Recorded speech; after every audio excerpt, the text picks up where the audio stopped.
بسم الله وبالله وعلى الله فليتوكل المؤمنون اللهم اجعل كيدهم في نحورهم واكفنا شرورهم حسبي الله وكفى سمع الله لمن دعا ليس وراء الله منتهى حسبنا الله ونعم الوكيل اللهم صل وسلم وبارك على حبيبك سيدنا محمد وآله وصحبه أجمعين والحمد لله رب العالمين. أصلي صلاة تملأ الأرض والسماء على من له أعلى العلا متبوأ صلاة وتسليم وأزكى تحيتي على المصطفى المختار خير البرية أقيم مقاما لم يقم فيه مرسل وأمست له حجب الجلال توطأ صلاة وتسليم وأزكى تحيتي على المصطفى المختار خير البرية إلى العرش والكرسي أحمد قد دنا ونورهما من نوره يتلألأ صلاة وتسليم وأزكى تحيتي على المصطفى المختار خير البرية إلى أمة سيدنا محمد. മുഅ്മിനീങ്ങളെ, മുഹമ്മദ് നബി സല്ലല്ലാഹു അലൈഹി വസല്ലമ പഠിപ്പിച്ചതനുസരിച്ച് മഴ പെയ്യുന്ന സമയം ദുആ ചെയ്യാൻ ഏറ്റവും അനുയോജ്യമായ സമയമാണെന്നാണ്. പ്രാർത്ഥിക്കുവാൻ പത്തദബുകൾ അറിയേണ്ടതാണ്, അല്ലാതിരുന്നാൽ ഉത്തരം മുട്ടുന്നതാണ്. അതിലൊന്ന് സമയം നോക്കണം എന്നാണ്. മഴ പെയ്തിരിക്കും സമയം അതിലൊന്നാണ്. അള്ളാഹു ഞമ്മക്കെല്ലാവർക്കും ബറക്കത്ത് നൽകട്ടെ, ആഖിബത്തിനെ നന്നാക്കി നല്ല മരണം നൽകട്ടെ. പല സന്ദർഭങ്ങളിൽ, പല സാഹചര്യങ്ങളിൽ, പല സ്ഥലങ്ങളിൽ വെച്ച് ഒരുപാട് ആളുകൾ ദുആ ചെയ്യാൻ വസിയത്ത് ചെയ്തിട്ടുണ്ട്. അള്ളാഹു അവരുടെ എല്ലാ മുറാദുകളെയും ഹാസിലാക്കി കൊടുക്കട്ടെ. ആമീന ബിറഹ്മതിക യാ അർഹമർ റഹീമീൻ. ദുആഉ അശിരിൻ ലം യുറദ്ദ റബ്ബുനാ വഉദ്ദ ഉലാലിമൻ ഫീ ദീനിനാ. 10 ആൾക്കാരുടെ ദുആ അല്ലാഹു തആല തട്ടിക്കളയൂല എന്നാണ്. 10 മനുഷ്യന്മാരെ ദുആഉ അശിരിൻ, 10 ആളുകളുടെ ദുആ ലം യുറദ്ദ റബ്ബുന, നമ്മുടെ റബ്ബ് തട്ടിക്കളയൂല. വഉദ്ദ ഊലാ ആലിമൻ ഫീ ദീനിനാ, അതിൽ ഒന്നാമത്തേത് ആലിമിന്റെ ദുആ തട്ടിക്കളയൂല എന്നാണ്. വരുന്ന 7-ാം തീയതി, ജൂലൈ 7-ാം തീയതി മദ്രസയിലെ മുഅല്ലിം ഡേ ആണ്. എല്ലാ വർഷവും മുഅല്ലിം ഡേ എന്ന് പറഞ്ഞിട്ടൊരു പരിപാടി ഉണ്ടാവും. ഉസ്താദമാരെ കുറിച്ച് പറയാനും മദ്രസയെ കുറിച്ച് പറയാനും മദ്രസയ്ക്ക് വേണ്ടി മുൻകാലത്ത് ഖിദ്മത്തെടുത്ത് മരണപ്പെട്ടു പോയ ആളുകൾക്ക് വേണ്ടി ദുആ ചെയ്യാനുമൊക്കെയുള്ള ദിവസമാണ് മുഅല്ലിം ഡേ എന്ന് പറയുന്നത്. ഞാൻ ഒരിക്കൽ വേങ്ങര അടുത്ത് ഒരു സ്ഥലത്ത് ഒരു മദ്രസയുടെ 60-ാം വാർഷികത്തിന് പോയി. അപ്പോൾ അവിടെ ഇതേമാതിരി പൂർവ്വ വിദ്യാർത്ഥികളാണ് പരിപാടി സംഘടിപ്പിച്ചിട്ടുണ്ടായിരുന്നത്. മദ്രസ ഒരു പഴയ മദ്രസയൊക്കെ പൊളിച്ച് പുതിയതാക്കി 60 കൊല്ലമായി മദ്രസ തുടങ്ങിയിട്ട്. 60-ാം വാർഷികവും പുതിയ കെട്ടിടത്തിന്റെ ഉദ്ഘാടനവും എല്ലാം ഉള്ള പരിപാടിയാണ്. അവിടുത്തെ സംഘാടകരായ ചെറുപ്പക്കാര് കുട്ടികൾ 60 കൊല്ലത്തിനിടയിൽ ആ മദ്രസയിൽ പഠിപ്പിച്ച എല്ലാ ഉസ്താദുമാരെയും വീട്ടിൽ പോയി സന്ദർശിച്ചു. അതാണ് 60ാം വാർഷികത്തിന്റെ വളരെ പ്രധാന പരിപാടി. ജീവിച്ചിരിക്കുന്ന ആൾക്കാരുണ്ട്, നീച്ച് നടക്കാൻ പറ്റുന്നവരൊക്കെ വാർഷികത്തിന് ക്ഷണിച്ചു. നീച്ച് നടക്കാൻ പറ്റാതെ ദണ്ണത്ത് കിടക്കുന്നവർക്കൊക്കെ ഒരു ഹദിയ കൊടുത്ത് 1 കിലോ ആപ്പിളൊക്കെ വാങ്ങിക്കൊടുത്ത് ഫാത്തിഹ ഓതി ദ്വാരപ്പിച്ചു പോന്നു. മരിച്ച ആളുകളുടെ ഖബർ കണ്ടെത്തി പോയി സിയാറത്ത് ചെയ്ത് മടങ്ങി. 60ാം വാർഷികാഘോഷമാണ്. നമ്മൾക്ക് ജീവിതത്തിൽ ഒരുപാട് ഉസ്താദന്മാരുണ്ടാവും. എന്നാളൊരിക്കൽ ഞാൻ അങ്ങനെ ക്ലാസ് എടുത്തപ്പോൾ കുട്ടികളോട് ചോദിച്ചു, കുട്ടികളോടല്ല മുതിർന്ന ആൾക്കാരോട് തന്നെ, നിങ്ങളെ 1ാം ക്ലാസ്സിലെ ഉസ്താദ് ആരായിരുന്നു എന്ന് ചോദിച്ചു. അതിൽ ഓല് പറഞ്ഞു കണ്ണടച്ച ഒരാളായിരുന്നു പറഞ്ഞു. ഇതൊക്കെയാണ് ഉസ്താദന്മാരെ പറ്റിയിട്ടുള്ള നമുക്കുള്ള അറിവേ. കണ്ണടച്ച ആള്, പാലത്തിന്റെ അപ്പുറത്തുനിന്ന് വന്ന ആള്, ഇതൊക്കെയാണ് നമുക്കുള്ള അറിവ്. 1ാം ക്ലാസ്സിലെ ഉസ്താദിനെ മറന്നാൽ പിന്നെ നമ്മളൊന്നിനും പറ്റൂല. എന്താ കാരണം? പല്ലും കൂടിയും തേക്കാൻ മടിയുള്ള കാലത്ത് മൂക്കൊൽപ്പിച്ചിങ്ങാണ്ട് ചെന്നപ്പോ കൈയൊടിച്ചിങ്ങാണ്ട് അലിഫ് എന്ന് എഴുതി തന്ന ഉസ്താദാണ് 1ാം ക്ലാസ്സിലെ ഉസ്താദ്.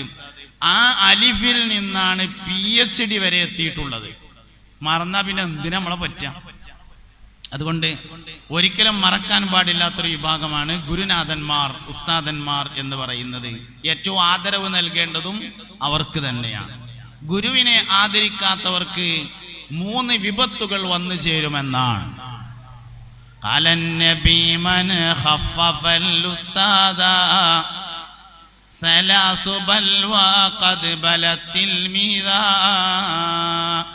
ഗുരുവിനെ അനാദരിച്ചാൽ 3 വിപത്തുണ്ടാകും.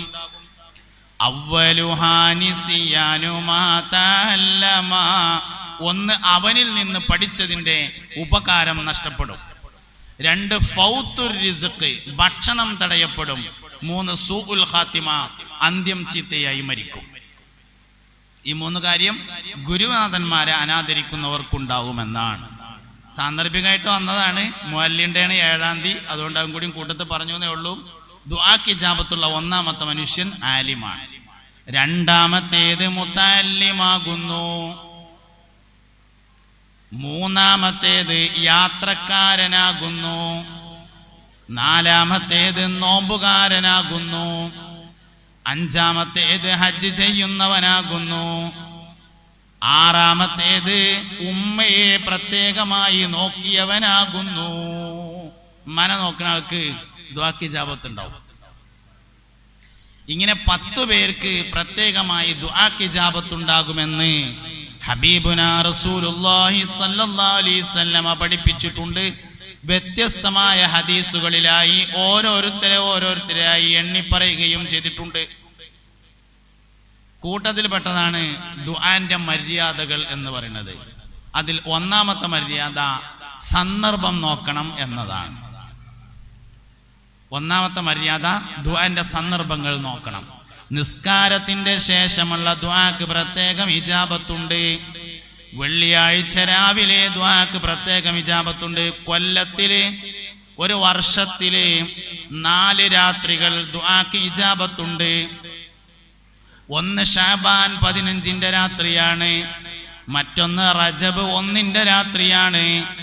മറ്റൊന്ന് ചെറിയ പെരുന്നാളിന്റെ രാത്രിയാണ്. മറ്റൊന്ന് വലിയ പെരുന്നാളിന്റെ രാത്രിയാകുന്നു. 5ാമത്തെ കൂടി ഉണ്ട്, വെള്ളിയാഴ്ച രാത്രിയാകുന്നു. 5 സന്ദർഭങ്ങളിലെ ദുആക്ക് ഇജാബത്ത് ഉണ്ടാവും. 1 ശഅബാൻ 15ന്റെ രാത്രി, ബറാഅത്ത് രാവ്. 2 റജബ് 1ന്റെ രാത്രി. 3ാമത്തേത് വെള്ളിയാഴ്ച രാവ്. 4 ചെറിയ പെരുന്നാളിന്റെ രാത്രി. 5 വലിയ പെരുന്നാളിന്റെ രാത്രി. ദുആക്ക് ഇജാബത്തുള്ള വെള്ളിയാഴ്ച രാവും ദുആക്ക് ഇജാബത്തുള്ള റജബ് 1ന്റെ രാവും ചേർന്ന് വന്ന ദിവസത്തില് മഹാനായ സയ്യിദ് ഉമർ അലി ശിഹാബ് തങ്ങൾ ലോകത്തോട് യാത്ര പറഞ്ഞു. അതൊരു വലിയ പ്രധാനപ്പെട്ട കാര്യം തന്നെയാണ്. ഒരു മനുഷ്യന്റെ ജീവിതം ശരിയോ തെറ്റോ എന്ന് തീരുമാനിക്കുന്നത് വഫാത്ത് നോക്കിയിട്ടാണ്. ഏത് മനുഷ്യന്റെയും ജീവിതം ശരിയോ തെറ്റോ എന്ന് തീരുമാനിക്കുന്നത് മരണം നോക്കിയിട്ടാണ്. അല്ലാഹു തആല പരിപൂർണ ഈമാനോടുകൂടെയുള്ള മൗത്ത് നമുക്കെല്ലാം പ്രദാനം ചെയ്യട്ടെ. നമ്മളിപ്പോ ദ്വാരുന്നത് മരിക്കുമ്പോ ഒരു കെലിമയെല്ലാം കിട്ടാനാണ്, ഒറ്റ കെലിമ ലാ ഇലാഹ ഇല്ലല്ലാഹ്. എന്നാൽ മരിച്ചപ്പോൾ 1000 ലാ ഇലാഹ ഇല്ലല്ലാഹ് ചൊല്ലി മരിച്ച ഒരാളുണ്ട്. പാലക്കാട് ജില്ല നമ്മളെ തൊട്ടടുത്ത ജില്ലയാണ്. ആനക്കരയിൽ ജീവിച്ചിരുന്ന സമസ്തയുടെ പ്രസിഡന്റായിരുന്ന കോയക്കുട്ടി മുസ്ലിയാർ, നിങ്ങൾക്ക് പരിചയം ഉണ്ടാവും. ഇവിടുത്തെ മുദരിസൻ 1000 ലാ ഇലാഹ ഇല്ലല്ലാഹ്. ചാപ്പനങ്ങാടി വാപ്പുസ്താദിന്റെ ദിക്ർ ഹൽഖ ജീവിതകാലം മുഴുവനും കൊണ്ടു നടന്നു. അതിന്റെ വാർഷികത്തിന് പോയി. ഞാൻ ഒരിക്കൽ ഈ ഗൂഡല്ലൂരിൽ നിന്ന് കുറേ ഉള്ളോട്ട് പോയിട്ട് ഒരു സ്ഥലത്തൊരു പരിപാടിക്ക് പോയി. അപ്പൊ അവിടെ ചാപ്പനങ്ങാടി ഒരു ദിക്ർ ഹൽഖ ഉണ്ട്.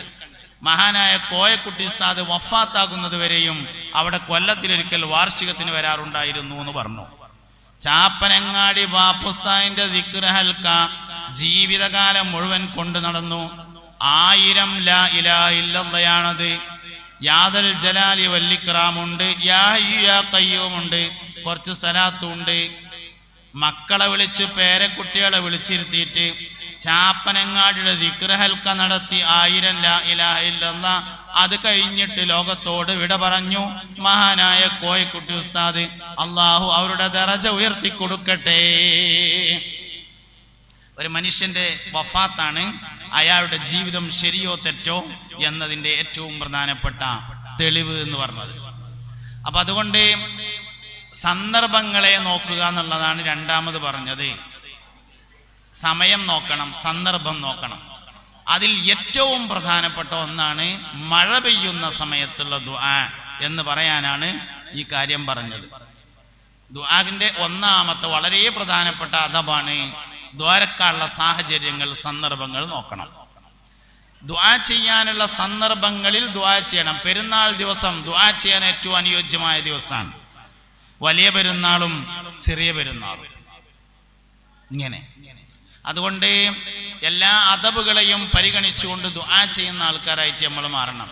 ദുഃഖത്തിന്റെ ഏക പരിഹാര മാർഗം ദുആയാണ്. വിഷമത്തിന്റെയും ദുഃഖത്തിന്റെയും ഏറ്റവും വലിയ പരിഹാര മാർഗമാകുന്നു ദുആ എന്ന് പറയുന്നത്. അള്ളാഹുവിനോട് മനസ്സറിഞ്ഞ് ദുആ ചെയ്യുക. ദുആന്റെ ഇജാബത്ത് എന്ന് പറഞ്ഞാൽ 3 എണ്ണമാണ്. 1 ചോദിച്ചത് അതേമാതിരി തരിക, 2 ചോദിച്ചതിനേക്കാൾ ഖൈറായത് തരിക, 3 ചോദിച്ചതിന് കൂലി തരിക. ദുആന്റെ ഇജാബത്ത് 3 എണ്ണമാണ്. 1 ചോദിച്ചത് അതേമാതിരി തരിക. പടച്ചോനെ എന്റെ പെരപ്പണി പൂർത്തിയാക്കി തരണേ, ഒന്നാമത്തെ ഇജാബത്ത് പൂർത്തിയാക്കി തരാ. രണ്ടാമത്തെ ഇജാബത്ത് അതിനേക്കാൾ ഖൈറായത് തരിക. പൂർത്തിയായതൊന്നുമില്ല, കുറച്ച് കഴിഞ്ഞപ്പോ അതിനേക്കാൾ വലിയൊരു സ്ഥലം നല്ലൊരു പേരും വേറെ കിട്ടി, അതൊരു ഇജാബത്താണ്. മൂന്നാമത്തെ ഒരു ഇജാബത്തുണ്ട്, ചോദിച്ചത് അതേമാതിരി തരാന് അള്ളാനെ തന്നെ വേണമെന്നൊന്നുമില്ല, കാദറാജിനെ കൊണ്ടും പറ്റും. മുപ്പരത്ത് പൈസ ഉണ്ട്, 1000 റുപ്യ ചോദിച്ചു എടുത്തു തന്നു. ചോദിച്ചതിനേക്കാൾ നന്നാക്കി തരാന് അംസക്കുട്ടിയാജിനെ കൊണ്ടും പറ്റും. അതേ സമയത്ത് ചോദിച്ചതിന് കൂലി തരാൻ അള്ളാനെ കൊണ്ടും മാത്രമേ പറ്റുള്ളൂ എന്നുള്ളതാണ്. അതുകൊണ്ട് ദുആയിൽ പ്രതീക്ഷിക്കേണ്ടത് മൂന്നാമത്തതാണ്, അത് അള്ളാനെ കൊണ്ട് മാത്രം പറ്റുന്നതാണ്. ദ്വാരന്നതിന് കൂലി തരാ എന്ന് പറയണത്. ഇത് മനസ്സിലാക്കാത്തത് കൊണ്ടാണ് ദ്വാരക്കുമ്പോൾ ടെൻഷൻ ഉണ്ടാകുന്നത്. പടച്ചോനെ എന്താ കാട്ട റബ്ബേ, 5 നേരം സുബഹി നിസ്കരിച്ചിട്ടും ഇന്റെ പെരപ്പണി തീരുന്നില്ല, ദ്വാരക്കന്നെ എന്നിട്ട് തീരുന്നില്ല. അപ്പുറത്തെ മറ്റോണ്ടല്ലോ, ഓനെ കേക്കോട്ട് ഉന്തിയാ പടിഞ്ഞാട്ട് ഉന്തിയാലും കേക്കോട്ടേക്ക് മറിഞ്ഞിട്ടേ വിഗുള്ളൂ. ഓന് തട്ടുമല തട്ടിട്ടു. എന്തിനാ റബ്ബേ എന്നെ ഇങ്ങനെ ആക്കണത് എന്ന് തോന്നല് മാറണമെങ്കിൽ ദ്വാന്റെ ഇജാബത്ത് 3 എണ്ണം ഉണ്ട് എന്ന് മനസ്സിലാവണം. 1 ചോദിച്ച മാതിരി തരിക, 2 ചോദിച്ചതിനേക്കാൾ ഖൈറായത് തരിക, മൂന്നാമത്തത് ചോദിച്ചതിന് കൂലി തരിക. അതിനാണ് ശരിക്കും അള്ളാഹു തരാൻ ആവശ്യമുള്ളത്. അതാണ് യഥാർത്ഥത്തിൽ ദുആന്റെ ഏറ്റവും വലിയ ഇജാബത്ത്. ഇങ്ങളിനോട് ചോദിച്ചോളി, ഞാൻ നിങ്ങൾക്ക് തന്നോളാം എന്ന് അള്ളാഹു തആല പറഞ്ഞിട്ടുണ്ട്. നിങ്ങളിനോട് ഉദൂനി അസ്തജിബ് ലക്കും, നിങ്ങളിനോട് ചോദിച്ചോളി ഞങ്ങൾക്ക് തരാൻ വേണ്ടി പറഞ്ഞ തന്നെയാണ്, പറ്റിക്കാൻ വേണ്ടി പറഞ്ഞതല്ല. തരാനുള്ളോൻ പറഞ്ഞതാണ്. തരുന്ന് പറഞ്ഞാൽ തരണോൻ പറഞ്ഞ തന്നെയാണ്. നിങ്ങളിനോട് ചോദിച്ചോളി ഞാൻ തരാന്ന്. പിന്നെന്താ പ്രശ്നം? ഇവിടുന്ന് തരാന്ന് പറഞ്ഞിട്ടില്ല, അതാണ് പ്രശ്നം. ഇവിടുന്ന് തരാന്ന് പറഞ്ഞിട്ടില്ല, ഞമ്മക്ക് തോന്നുമ്പോ തരാന്ന് പറഞ്ഞിട്ടില്ല, ഓന് തോന്നുമ്പോ തരാന്നാണ് പറഞ്ഞിട്ടുള്ളത്. നമ്മളെ വിചാരം ഞമ്മക്ക് തോന്നുമ്പോൾ തരാമെന്ന് അവൻ പറഞ്ഞതെന്നാണ്. അങ്ങനെയല്ല പറഞ്ഞത്, അവന് തോന്നുമ്പോൾ തരാമെന്നാണ് പറഞ്ഞിട്ടുള്ളത്. തരാന്ന് പറഞ്ഞാൽ തരും. അതുകൊണ്ട് ദുആന്റെ സന്ദർഭങ്ങളെ ഉപയോഗപ്പെടുത്തി ദ്വാരക്കണം. ദുആഇന്റെ എല്ലാ അദബുകളെയും മനസ്സിലാക്കണം, എല്ലാ മര്യാദകളെയും മനസ്സിലാക്കണം. ചില ആളുകളുടെ ദുആ ചില ആളുകൾക്ക് പ്രത്യേകം ഇജാബത്തുണ്ടാവും. ഉസ്താദുമാരുടെ ദുആ ശിഷ്യന്മാർക്ക് പ്രത്യേകം ഇജാബത്തുള്ളതാണ്. മാതാപിതാക്കളുടെ ദുആ മക്കൾക്ക് പ്രത്യേകമായി ഇജാബത്തുള്ളതാണ്. ഉസ്താദിന്റെ ദുആ ശിഷ്യന്മാർക്ക് പ്രത്യേക ഇജാബത്തുണ്ട്. നമ്മളെ മുമ്പൊക്കെ വയതിന്റെ ഒക്കെ മുന്നേ ബുർദബൈത്ത് ചെല്ലും. ആമിൻ തദക്കുരി ജിഹ്റാനിൻ ബിസലമി മാ സജത ദമ്മൻ ജറാ മിൻ മുഖലത്തിൻ ബിദമി മൗലായ സ്വല്ലി വസല്ലിം ദായിമൻ അബദാ അലാ ഹബീബിക ഖൈറിൽ ഖൽഖി കുല്ലിഹിം. ബഹുമാനപ്പെട്ട ഇമാം ബൂസൂരി റളിയല്ലാഹുവിന്റെ രചനയാണ് ബുർദബൈത്ത് എന്ന് പറയുന്നത്. ഇമാം ബൂസൂരി റളിയല്ലാഹുവിന്റെ ഖബർ ഉള്ളത് ഈജിപ്തിലാണ്. ബൂസൂരി ഇമാമിന്റെ ഖബറിന്റെ ഏകദേശം അടുത്തായി അദ്ദേഹത്തിന്റെ ഉസ്താദിന്റെ ഖബറുണ്ട്. അബുൽ അബ്ബാസുൽ മുർസി എന്നാണ് ഉസ്താദിന്റെ പേര്. അവിടെ ഏറ്റവും അറിയപ്പെട്ട ഖബർ അബുൽ അബ്ബാസുൽ മുർസിയുടെ ഖബറാണ്, ഉസ്താദിന്റെ ഖബറാണ്. അബുൽ അബ്ബാസുൽ മുർസി എന്ന് പറയുന്നത് ഒരു കാലഘട്ടത്തിലെ ലോകത്തറിയപ്പെട്ടിരുന്ന വലിയൊരു വലിയായിരുന്നു. ഷാദുലി ത്വരീഖത്തിന്റെ ഏറ്റവും പ്രധാനപ്പെട്ട ഒരു ഷെയ്ഖുമായിരുന്നു അബുൽ അബ്ബാസുൽ മുർസി. വലിയ കറാമത്തിന്റെ ഉടമയാണ്. ഒരിക്കലേ ഈജിപ്തിലേക്ക് വരുന്ന ഒരു കപ്പല് വലിയൊരു കച്ചവടക്കാരൻ ഒരു കപ്പൽ നിറയെ അടിമകളെ ഈജിപ്തിൽ വിൽപ്പന നടത്താൻ വേണ്ടി കൊണ്ടുവരുമ്പോ പെട്ടെന്ന് അപകടമുണ്ടായി. കപ്പൽ തകരാനൊരുങ്ങി. കപ്പൽ പൊളിഞ്ഞ് വെള്ളം കയറിയിട്ട് ആകെ പ്രശ്നമായി. ആ സമയത്ത് കച്ചവടക്കാരൻ മനസ്സിലൊരു നേർച്ച ചെയ്തു, ഈ കപ്പൽ രക്ഷപ്പെട്ട് അടിമകൾ കരയിലെത്തിയാൽ അബുൽ അബ്ബാസുൽ മുർസിക്ക് ഒരു അടിമയെ കൊടുക്കും എന്ന് മനസ്സിൽ വിചാരിച്ചു. അങ്ങനെ വിചാരിക്കുമ്പോ മനസ്സിലുള്ളത് യാഖൂത്തുൽ അർശ് എന്ന് പറഞ്ഞൊരു അടിമണ്ട്, ആ അടിമനെ കൊടുക്കാം എന്നാണ് മനസ്സിൽ വിചാരിച്ചിരുന്നത്. കപ്പൽ രക്ഷപ്പെട്ടു. കപ്പൽ ഈജിപ്തിലെത്തി, കരയിലെത്തി നോക്കുമ്പോ ഈ യാഖൂത്തുൽ അർശ് എന്ന് പറഞ്ഞ കൊടുക്കാൻ വിചാരിച്ച ആളെ അടിമന്റെ മേത്ത് ശരീരത്തിൽ മൊത്തം ചൊറി പിടിച്ചിട്ടുണ്ട്. അതുകൊണ്ട് ഇനിയിപ്പോ ഒരു ചൊറിയുള്ള അടിമനെ കൊണ്ടേ കൊടുക്കാനാവില്ല എന്ന് കരുതിയിട്ട് വേറൊരു അടിമനെ കൊണ്ടുപോയിട്ട് അബുൽ അബ്ബാസുൽ മുർസിന്റെ അടുത്തേക്ക് ചെന്നു. കണ്ടേക്കിന് തന്നെ അബുൽ അബ്ബാസുൽ മുർസി പറഞ്ഞു, ഈ അടിമനല്ലല്ലോ എനിക്ക് തരാൻ കരുതിയത്, കരുതിയ അടിമനെ കൊണ്ടുവരാ. അതിന് മുമ്പ് അങ്ങോട്ട് തന്നെ പോയിട്ട് ചൊറിയുള്ള അടിമനെ കൊടുന്നു. യാഖൂത്തുൽ അർശ് റളിയല്ലാഹു അൻഹു എന്ന മഹാനെ കൊടുന്നു, അടിമനെ കൊടുന്നെടുത്തു. അബുൽ അബ്ബാസുൽ മുർസി ആ അടിമയെ മോചിപ്പിച്ചു സ്വതന്ത്രനാക്കി. യാഖൂത്തുൽ അർശ് അബുൽ അബ്ബാസിന്റെ ശിഷ്യനായി മാറി. അബുൽ അബ്ബാസുൽ മുർസി വഫാത്തായതിനു ശേഷം അദ്ദേഹത്തിന്റെ ഷാദുലി ത്വരീഖത്തിന്റെ ഖലീഫയായത് ഈ യാഖൂത്തുൽ അർശാണ്. അബുൽ അബ്ബാസുൽ മുർസിയുടെ ഖബറിന്റെ തൊട്ടടുത്ത് യാഖൂത്തുൽ അർശിന്റെ ഖബറുണ്ട്. യാഖൂത്തുൽ അർശിന്റെ അബുൽ അബ്ബാസുൽ മുർസിയുടെ ശിഷ്യനാണ് ഇമാം ബൂസൂരി റളിയല്ലാഹു അൻഹു. ജീവിതകാലം മുഴുവൻ ഉസ്താദിന് ഖിദ്മത്തെടുത്തു. അവസാനം ഉസ്താദ് വഫാത്താകുന്നതിന് മുമ്പ് ശിഷ്യനോടൊരു ചോദ്യം ചോദിച്ചു, മോനെ, നിനക്ക് വേണ്ടി ഒരു ദുആ ചെയ്യണമെന്ന ആഗ്രഹം എനിക്കുണ്ട്, അതുകൊണ്ട് നിനക്ക് വേണ്ടി എന്താണ് ഞാൻ ദുആ ചെയ്യേണ്ടത് എന്ന് ചോദിച്ചപ്പോ ഇമാം ബൂസൂരി പറഞ്ഞു, എനിക്ക് മുസ്തഫായ നബി സല്ലല്ലാഹു അലൈഹി വസല്ലമ തങ്ങളെ മദ്ഹ് ചെയ്തുകൊണ്ട് ഒരു കവിത എഴുതണം.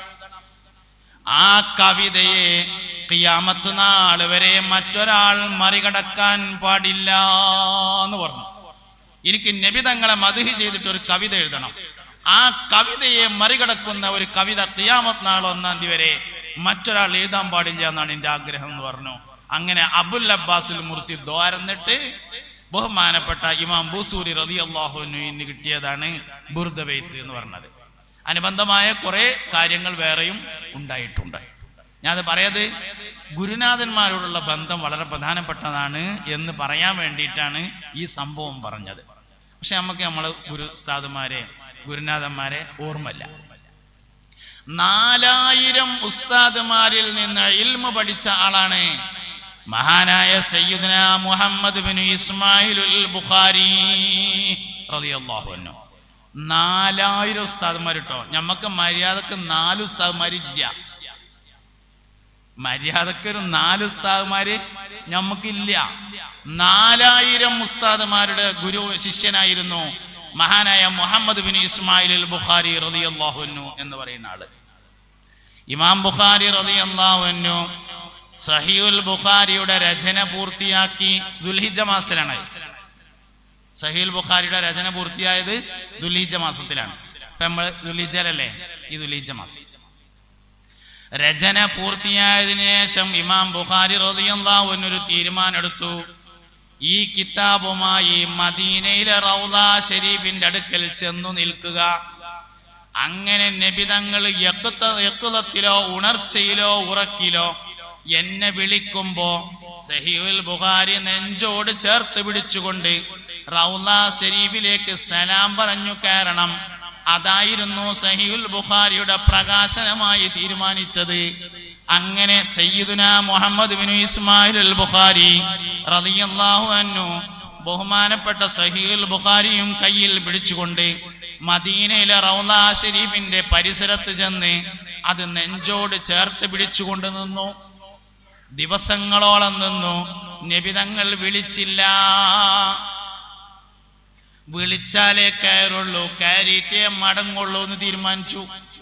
വിളിച്ചിട്ടേ ഞാൻ കയറുള്ളൂ, കയറിയിട്ടേ നാട്ടിക്കൊള്ളൂ എന്ന് തീരുമാനിച്ച് അവിടെ നിന്നു. അവസാനം നബി തങ്ങൾ വിളിച്ചു.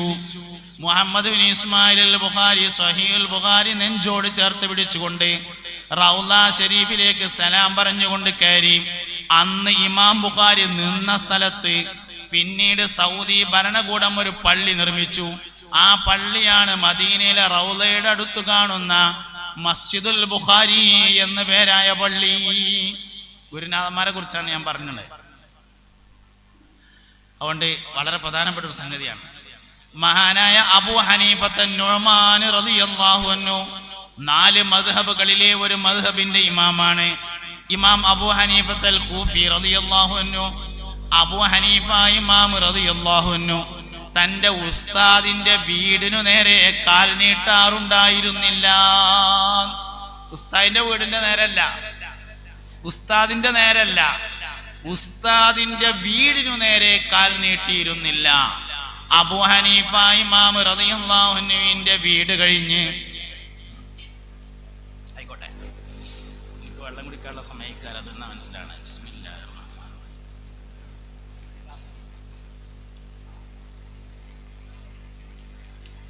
തലിമീങ്ങളൊക്കെ വന്നിരിക്കും.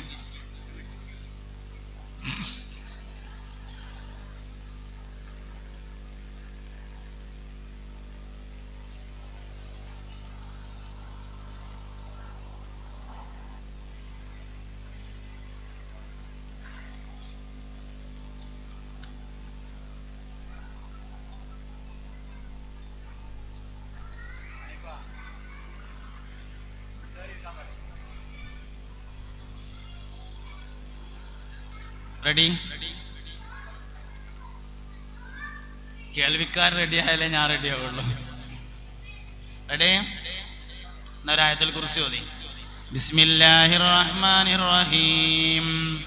അല്ലാഹു ലാ ഇലാഹ ഇല്ലാ ഹുവൽ ഹയ്യുൽ ഖയ്യൂം ലാ തഅഖുദുഹു സിനത്തുൻ വലാ നൗം ലഹു മാ ഫിസ് സമാവാതി വമാ ഫിൽ അർദ് من ذا الذي يشفع عنده إلا بإذنه يعلم ما بين أيديهم وما خلفهم ولا يحيطون بشيء من علمه إلا بما شاء وسع كرسيه السماوات والأرض ولا يؤوده حفظهما وهو العلي العظيم.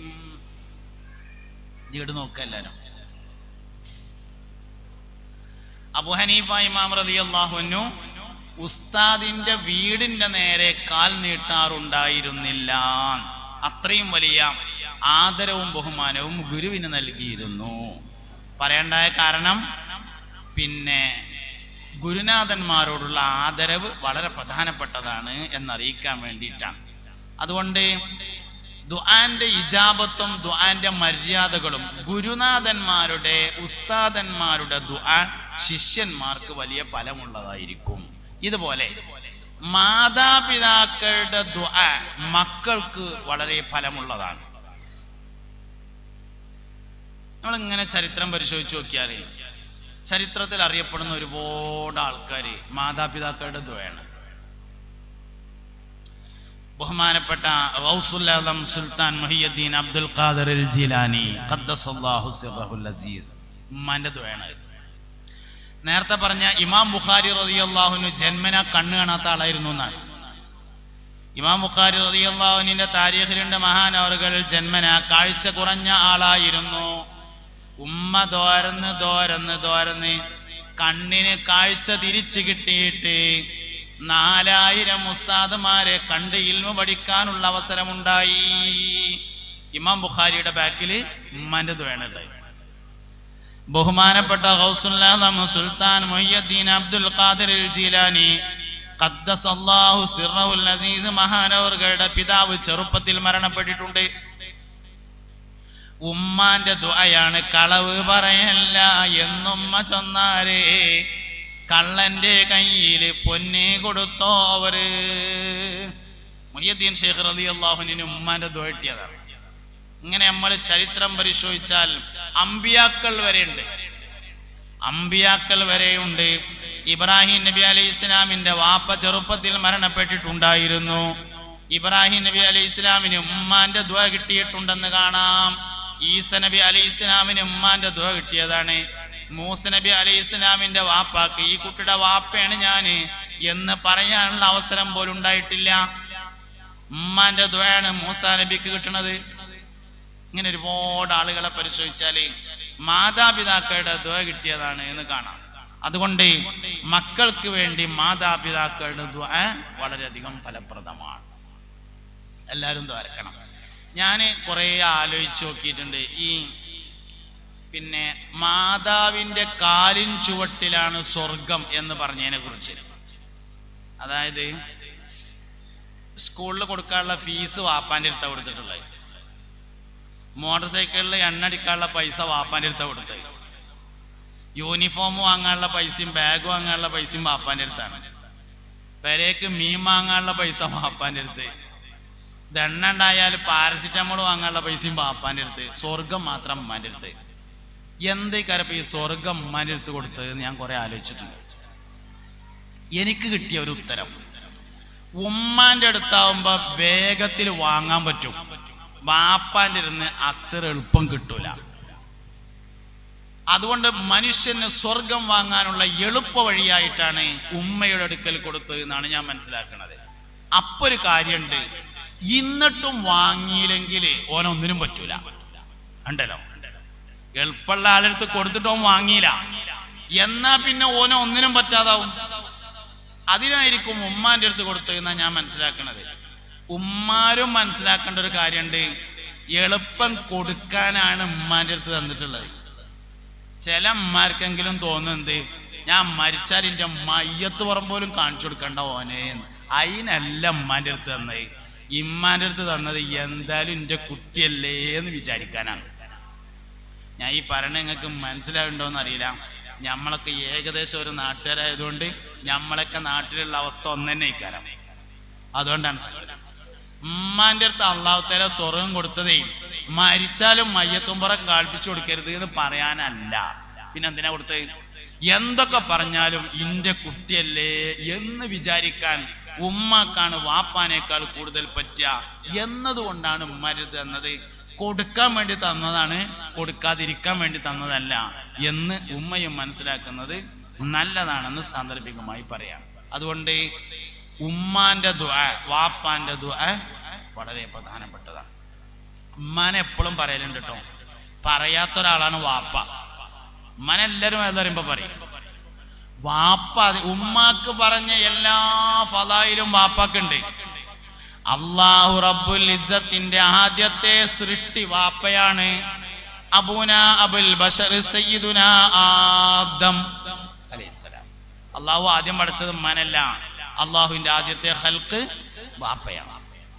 അതാണ് അബുൽ ബശറായ ആദം നബി അലൈഹിസ്സലാം. മനുഷ്യനെ ചേർക്കപ്പെടുന്നത് അവന്റെ പിതാവിലേക്കാണ്. ഒരു മനുഷ്യന്റെ ഏറ്റവും വലിയ ഫളാഇൽ എന്ന് പറയുന്നത് അവന്റെ വാപ്പയാണ്. നമ്മളിപ്പോ ഒരാളെ പറ്റി അന്വേഷിക്കുകയാണ്, പെൺകുട്ടിക്ക് ഒരു കല്യാണം വേണം.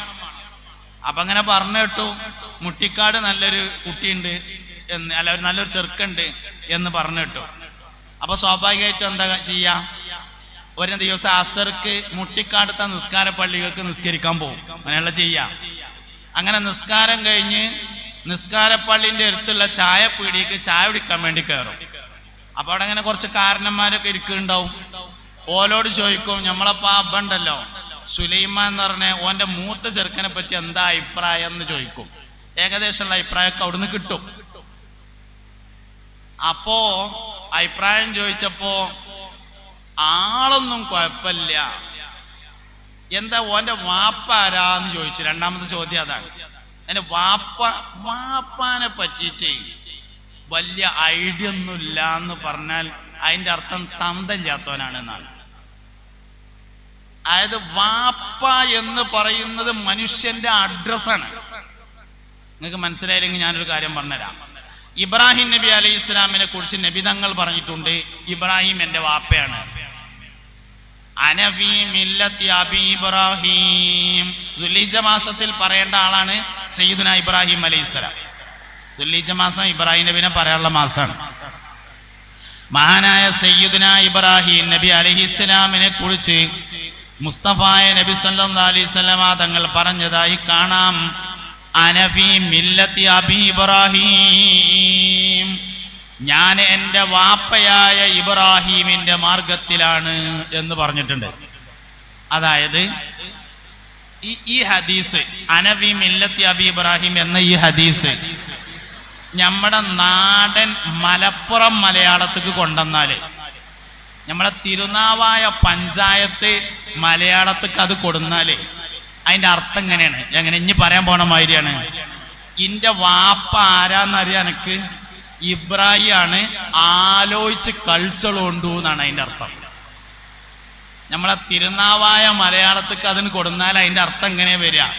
അനബി മില്ലത്തി അബി ഇബ്രാഹിം എന്ന് അറബിയിൽ പറഞ്ഞതിന് ചൊർക്കിൽ അർത്ഥം വെക്കുമ്പോ ഞാൻ എൻ്റെ പിതാവായ ഇബ്രാഹിമിന്റെ മാർഗത്തിലാണ് എന്ന് അർത്ഥം കിട്ടും. അതേ സമയത്ത് തിരുനാവായ മലയാളത്തിൽ അർത്ഥം വെച്ചാൽ എങ്ങനെ അർത്ഥം വരിക? മര്യാദക്ക് കഴിച്ചോ, ഇന്റെ വാപ്പ ഇബ്രാഹിമാണ് എന്നാണ് അതിന്റെ അർത്ഥം. മനുഷ്യന്റെ ഏറ്റവും വലിയ പ്രത്യേകത അവന്റെ വാപ്പയാണ്. ഏത് മനുഷ്യന്റെയും പ്രത്യേകത അവന്റെ വാപ്പയാകുന്നു. ഇന്റെ വാപ്പാന്റെ പേര് എനിക്കറിയൽ നിർബന്ധമില്ല, അറിഞ്ഞിട്ട് ഞങ്ങൾ തന്തല്ലാത്തവനാവും, പക്ഷെ നിർബന്ധമില്ല. അതേ സമയത്ത് മുഹമ്മദ് നബി സല്ലല്ലാഹു അലൈഹി വസല്ലമയുടെ 20 വാപ്പാരെ പേരറിയൽ ഈമാനാണ്. എന്താ കാരണം? വാപ്പ മനുഷ്യന്റെ ഏറ്റവും വലിയ പ്രത്യേകതയാണ്. അതന്നെ കാരണം. അബൂഹു അബ്ദുല്ലാഹി അബ്ദുൽ മുത്തലിബ് വഹാശിമുൻ അബ്ദു മനാഫി യന്തസിബ് ഉസൈകിലാബുൻ മുറത്തുൻ കഅബുൽ ലുഗൈ ഗാലിബ് ഫിഹ്റും മാലികുൻ നദറുൻ ഉഖൈ കിനാനത്തുൻ ഖുസൈമത്തുൻ വമുദ്രികാ ഇല്യാസു സുമ്മാ മുദറുകും മുദ്രികാ നിസാറുഹും വഅദ്ദുഹും അദ്നാനു തർതീബുഹും ആതാബിഹി തിബിയാനു. മുസ്തഫായ നബി സല്ലല്ലാഹു അലൈഹി വസല്ലമയുടെ 20 വാപ്പാരെ പേരാണ് അതിലുള്ളത്. അറിയൽ നിർബന്ധമാണ്, ഈമാനാണ്. മദ്രസ കുട്ടികളുടെ പാഠപുസ്തകത്തിലുണ്ട്. എന്തിനാ പറഞ്ഞത്? അറിയാത്തവരവിടെ നോക്കി പഠിക്കാൻ വേണ്ടി പറഞ്ഞ തന്നെയാണ്. മദ്രസയിലെ കുട്ടികളെ പാഠപുസ്തകത്തിലുണ്ട് മുത്തുനബിയുടെ 20 വാപ്പാരെ പേര്. പിന്നെ വേറൊരു സ്ഥലത്തും കൂടി അതുണ്ട്. വല്യമ്മാന്റെ 14 വക ഏടിലും ഉണ്ട്. അതെന്താ വല്യമ്മാന്റെ ഏട്? വല്യപ്പാക്ക് ഏടില്ലാത്തോണ്ട് തന്നെ. അല്ല, വല്യമ്മാക്കാണുള്ളത്, അതുകൊണ്ട് തന്നെ വല്യപ്പാക്ക് ഏടില്ല. എന്താ പിന്നെ കാട്ടുക? വല്യപ്പാക്ക് ഏടുമില്ല, മുസാഫും ഇല്ല, ഒന്നുമില്ല. എന്നെ സംഗതി ഇല്ല. നിങ്ങളുടെ മുഖത്ത് നോക്കിയിട്ട് എന്താ കാര്യം? വല്യപ്പാന്റെ ഖുർആനോത്ത് എന്ന് പറഞ്ഞാല് റമദാൻ 1 അന്ന് മാത്രമാണ്. റമദാൻ 1 ദുഹ്ർക്ക് നേരത്തെ വന്നിട്ട് ജമാഅത്ത് കഴിഞ്ഞേക്കിന് ഒരു പലക ഉണ്ടാവും, അത് ഇവിടെ നിർത്തി വെച്ചിട്ട് ഒരു മുസാഫൊക്കെ വെച്ചിട്ടുണ്ട്, ഒരു തുടങ്ങല് അലിഫ് ലാം മീം ദാലിക്കൽ കിതാബു ലാ റൈബ ഫീഹി ഹുദൽ ലിൽ മുത്തഖീൻ. ഒരു 2 പേജിൽ കഴിയുമ്പോൾ അവിടുന്ന് പോയാൽ പിന്നെ 25,000 വരും. അതാണ് വല്യപ്പാന്റെ ഓത്ത്.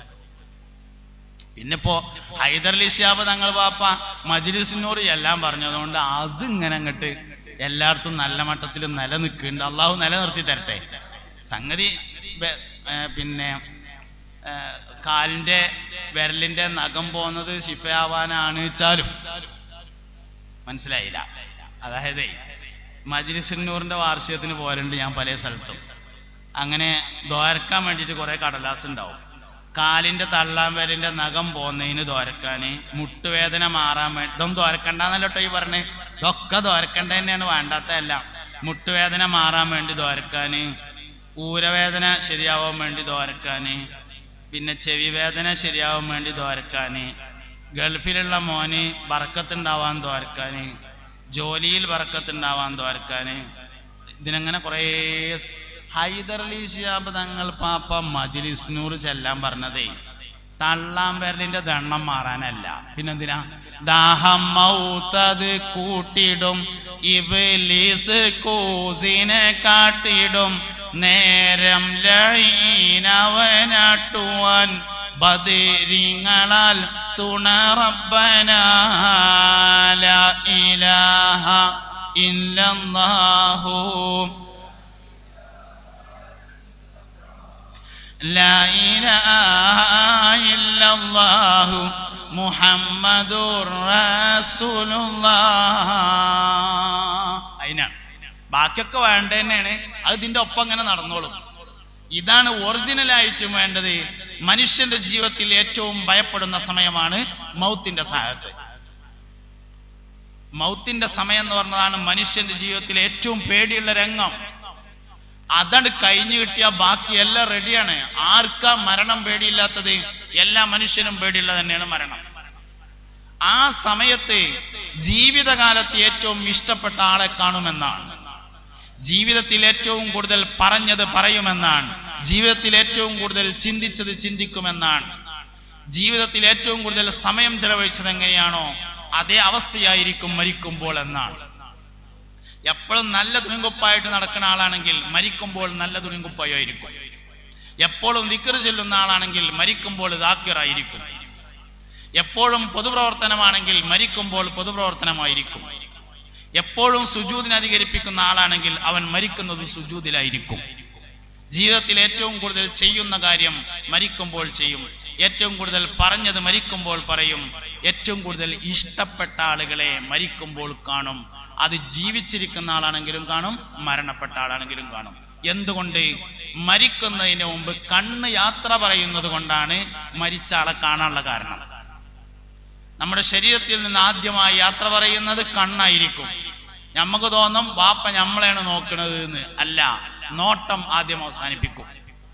ദുനിയാവിലേക്കുള്ള നോട്ടം അവസാനിപ്പിച്ചു കഴിഞ്ഞാൽ ജീവിച്ചിരിക്കുന്ന ആളാണെങ്കിലും കാണും, മരിച്ച ആളാണെങ്കിലും കാണും. അതുകൊണ്ട് അതിങ്ങനെ കട്ടിലും എങ്ങനെയാണ് കടക്കുമ്പോ 313 ബദരീങ്ങൾ വട്ടത്തിൽ ഇങ്ങനെയാണ് നിൽക്കണം. അതിനാണ് മജ്‌ലിസുന്നൂർ അറിയേണ്ടത്. അതാണ് ദാഹം മൗത്തത് കൂട്ടിടും, ഇബ്ലീസ് കൂസിനെ കാട്ടിടും എന്ന് പറഞ്ഞിട്ടുള്ളത്. അപ്പൊ നമ്മൾ അതിനെന്നെ ആയിരിക്കണം. ബാക്കിയൊക്കെ വേണം, ദ്വാരക്കണം, പൈസ കൊടുക്കണം, മക്കൾ നേരാവണം, അതിനൊക്കെ കൊടുക്കണം. പക്ഷെ പ്രധാന ഉദ്ദേശം പോകാൻ പാടില്ല. പ്രധാന ഉദ്ദേശം എന്ന് പറയുന്നത് മൗത്തിന്റെ സാഹത്തിൽ ബദരീങ്ങളുടെ സാന്നിധ്യം ഉണ്ടായിരിക്കുക എന്നത് തന്നെയാകുന്നു. അപ്പൊ എന്താ പറയാൻ കാരണം?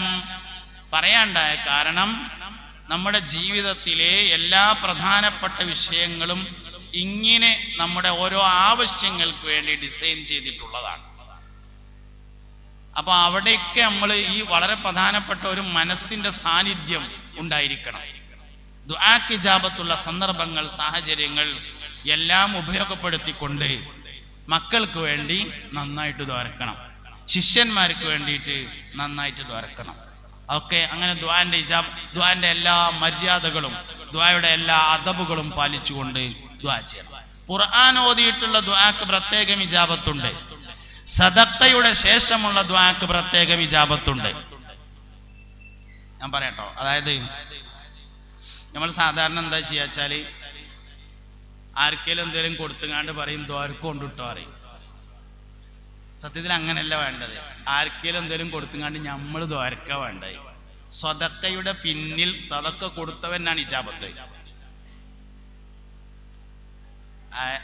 നമ്മള് വെള്ളിയാഴ്ച പള്ളിക്കൊക്കെ പോയാല് ജുമാ കഴിഞ്ഞതിന് ശേഷം ഖബർ സിയാറത്തിന് പോകും. അപ്പോൾ ഉസ്താദ്മാരാരേലും കൂട്ടും. ആരെങ്കിലും കൂട്ടിയിട്ട് നമ്മൾ ദ്വാരുന്നതിന് ശേഷം എന്തെങ്കിലും ഒരു പൈസ, ഒരു ഹദിയ കൊടുക്കും. അപ്പം നമ്മളിങ്ങനെ മനസ്സിൽ വിചാരിക്കും എല്ലാ വെള്ളിയാഴ്ച ഉള്ളതല്ല, അതുകൊണ്ട് 100 റുപ്യ മതി എന്ന് വിചാരിക്കും. അങ്ങനെ വിചാരിച്ചാൽ സംഭവിച്ചത് എന്താ വെച്ചാൽ ഈ ദ്വാരക്കണേൻ്റെ കൂലിയായിട്ടാണ് നമ്മൾ കൊടുത്തത്. സത്യത്തിൽ അങ്ങനെ ചെയ്യേണ്ട ഒരു ആവശ്യമില്ല. ദുആ ഫ്രീ ആണല്ലോ, കൊടുക്കുന്നത് ഹദിയാക്കിയാൽ മതിയല്ലോ. നെയ്യ് വരുന്നുണ്ട്, ബക്കറ്റേറ്റ് വരുന്നുണ്ട്, സ്റ്റേജിൽ നിന്ന് തുടങ്ങിക്കോളി, എല്ലാവരുടെ അടുത്തും മേടിച്ചോളി, എല്ലാവരുടെ അടുത്ത് കൈ പിടിക്കി, എന്നിട്ട് അത് വരാതേറ്റ് വരുമ്പോൾ അതിൽ നല്ലോണം പൈസ ഇട്ട് കൊടുക്കണം. ഈ വയല് അതിനുള്ളതല്ല കേട്ടോ. വയല് സദക്കക്ക് ഉള്ള വയല് പറയില്ല, അത് ഞാൻ പൊതുവെ പറയലില്ല.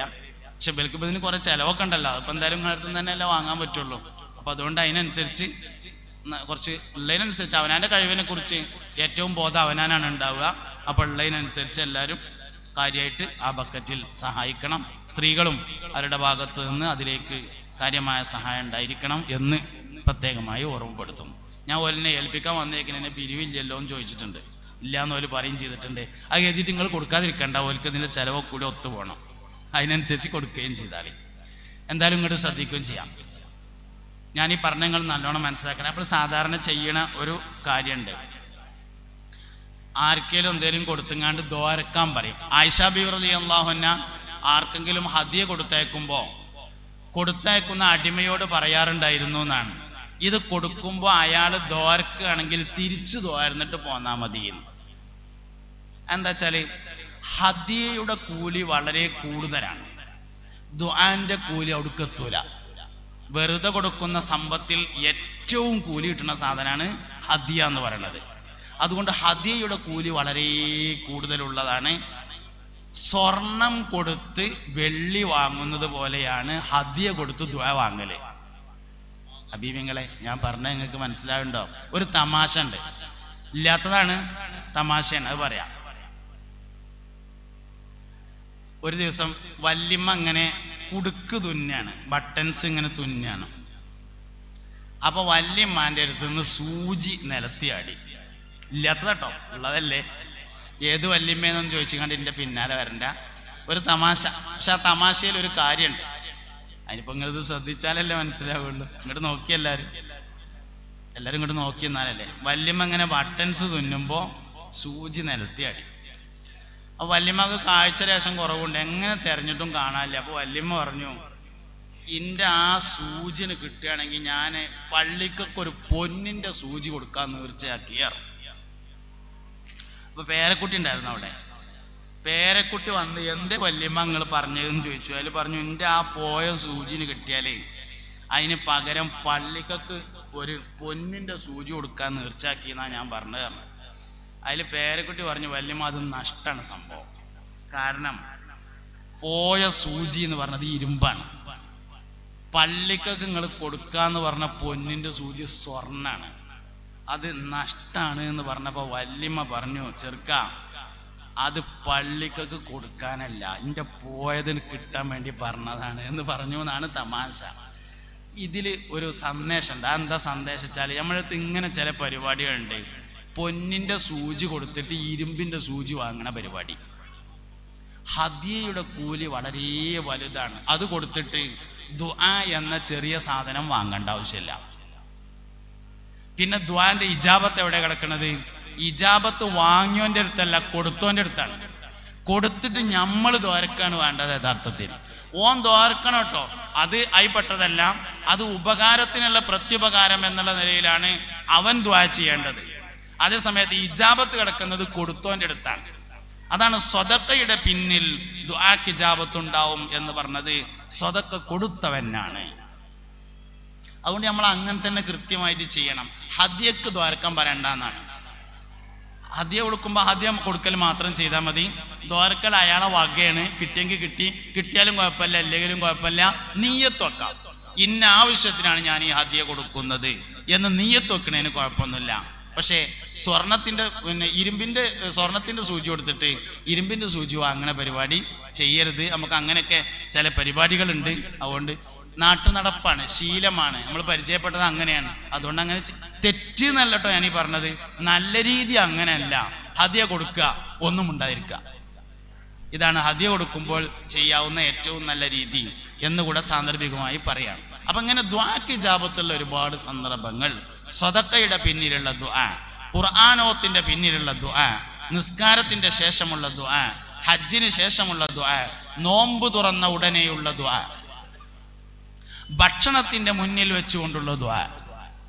ഭക്ഷണത്തിന്റെ മുന്നിൽ ദ്വാരക്കണം, ഭക്ഷണം കഴിക്കുന്നതിന് മുമ്പ് ദ്വാരക്കണം.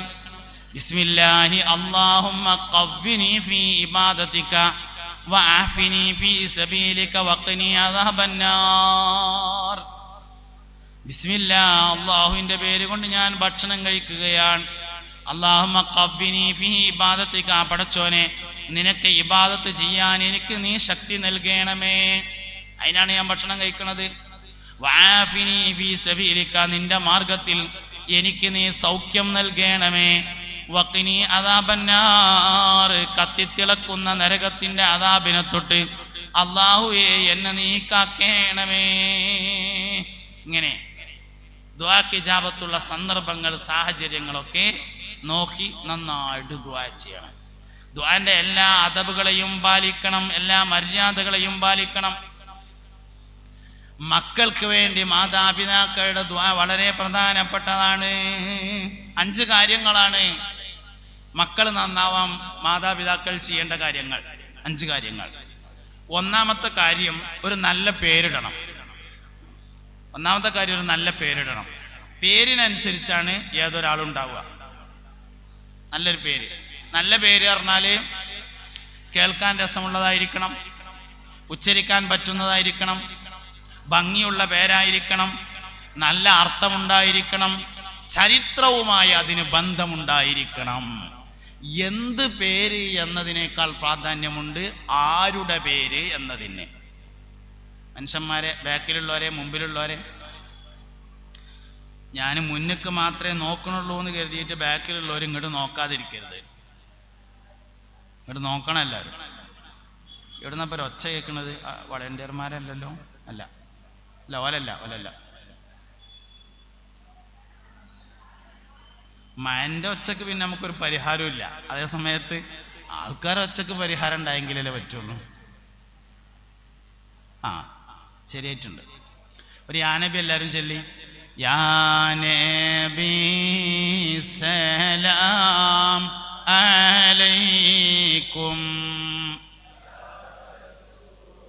സലാം അലൈക്കും, യാ ഹബീബ് സലാം അലൈക്കും,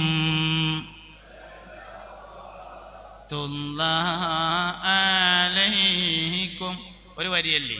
അശ്റഖൽ ബദ്റു അലൈനാ ഫഖ്തഫത് മിൻഹുൽ ബുദൂറു മിസ്ല ഹുസ്നിക മാ റഅയ്നാ ഖത്തു യാ വജ്ഹ സുറൂരി യാ നബി.